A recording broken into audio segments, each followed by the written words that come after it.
But I want to talk now about a different kind of legal fight. This is a very important court case that is being heard in the Supreme Court, and that's on the Affordable Care Act. We're joined now by Texas Attorney General Ken Paxton. And just as a reminder for everyone at home, Texas is leading the Supreme Court battle to overturn Obamacare. Attorney General, it's good to have you join us today. I want to get on the topic of this Supreme Court fight, but we were just hearing from Senate Minority Leader Chuck Schumer and some of his comments on all of the lawsuits and the allegations of voter fraud. I did want to ask you if you could respond to some of his comments and what your thoughts are about the lawsuits we're seeing from the Trump campaign filed against the states of Pennsylvania and Michigan.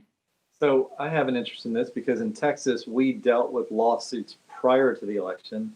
I think we had 12 lawsuits related to mail-in ballots and the attempt to make Texas like some of these other states where you end up having disputes after the fact. One of the things that we did is by having those lawsuits up front, we didn't end up in the same situation as Pennsylvania and Wisconsin. So had we not done that, I believe that we would have had more election fraud. And so it would not surprise me if there was significant election fraud in these other states, because mail-in ballots, by their very nature, you can't verify who's voting as you do when somebody shows up at a site to vote in person with a photo ID. So I do have concerns.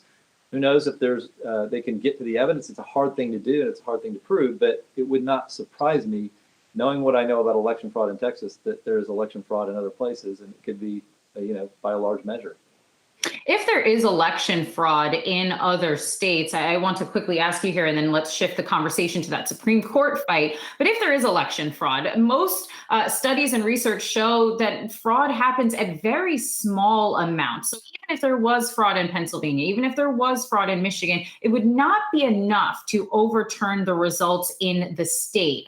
Are you seeing things differently? I do, because the reason you hear the narrative that there's a small amount of election fraud is because there's not a lot of state resources in most states, including ours, dedicated to finding election fraud. It takes a lot of effort, it takes a lot of work. When I came to my office, we only had one prosecutor and very few people involved in doing these investigations. And so you're not going to find a lot of election fraud. It takes a lot of work to prove it. And so we now have 3 lawyers and more investigators, and we're finding more election fraud. So I know that if the legislature gave me more resources, we would find more election fraud, because we haven't gotten to the limit yet here in Texas. So it does not surprise me that it's easy to make the argument we don't have election fraud in other states, because most states don't focus on finding it.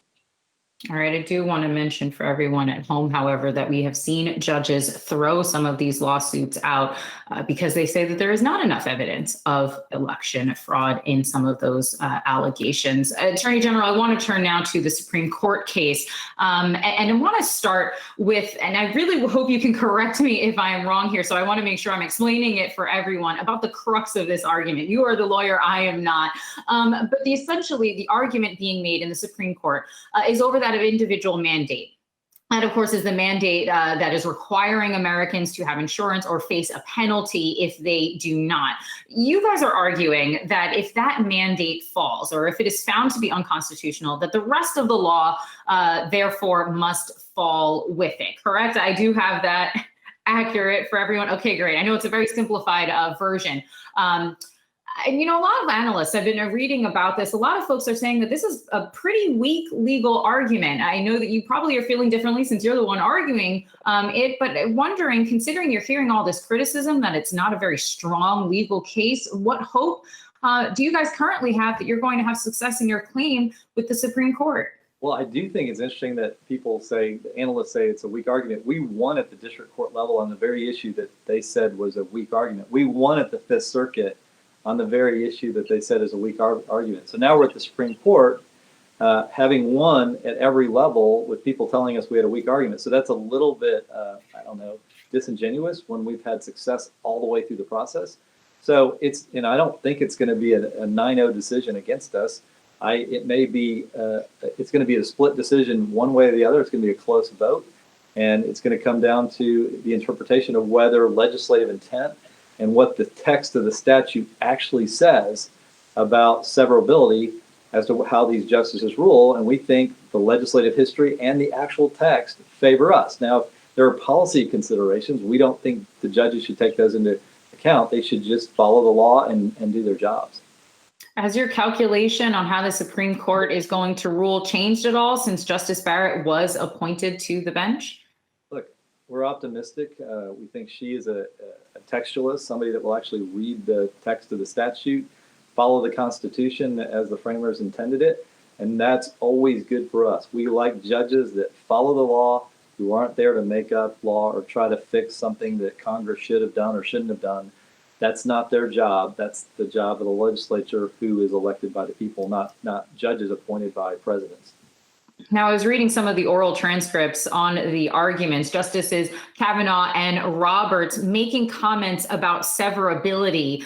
In other words, for those of you at home who are not doing the research like I am, in other words, that the individual mandate could be removed and leave the rest of the act in place. Now, a lot of folks have read that to mean that those two justices at least are inclined to leave Obamacare standing.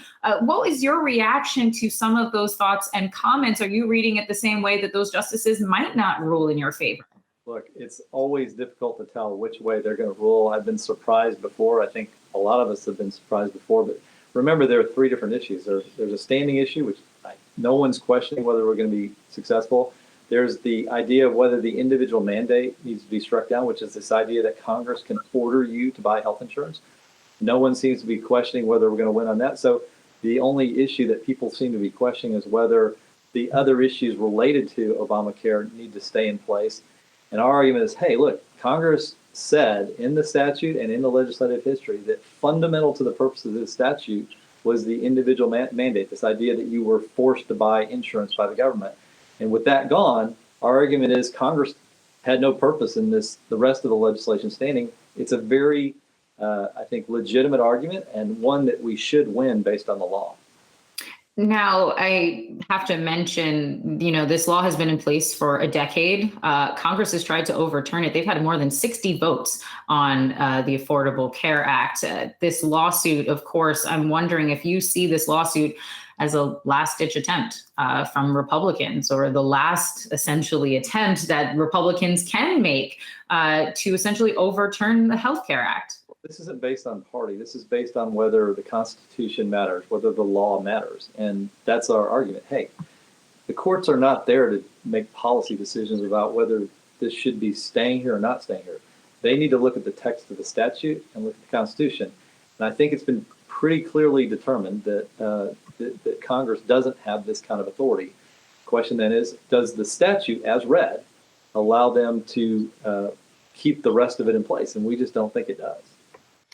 Attorney General, Supreme Court decisions are typically immediate, take effect immediately. So that means that if you are successful in your claim, over 20 million people would immediately lose their health insurance. What do you say to the 23 million people at home whose health insurance that you are fighting to get rid of in the middle of a pandemic, and for whom you, and it's not necessarily your job, but for whom Republicans at large currently have no replacement? Well, first of all, I don't know if you heard our arguments, but we suggested to the court that if they do have a decision, they give time for legislators to come back and make their own fixes. Our argument all along has been, hey, this should be decided by the states. This is not a federal issue. Every state has different types of people, different demographics, different workforces.